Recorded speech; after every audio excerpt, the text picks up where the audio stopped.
ఆడపడుచుకు ఒడి బియ్యమే.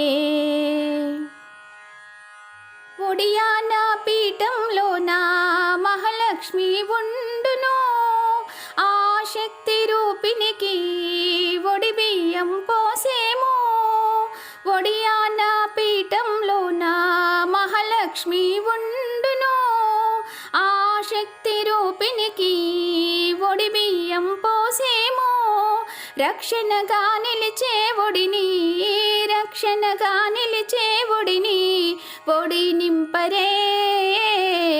మా ఇంటి ఆడపడుచుకు ఒడి బియ్యమే. మగువలందరూ చేరి ఒడి నింపరే.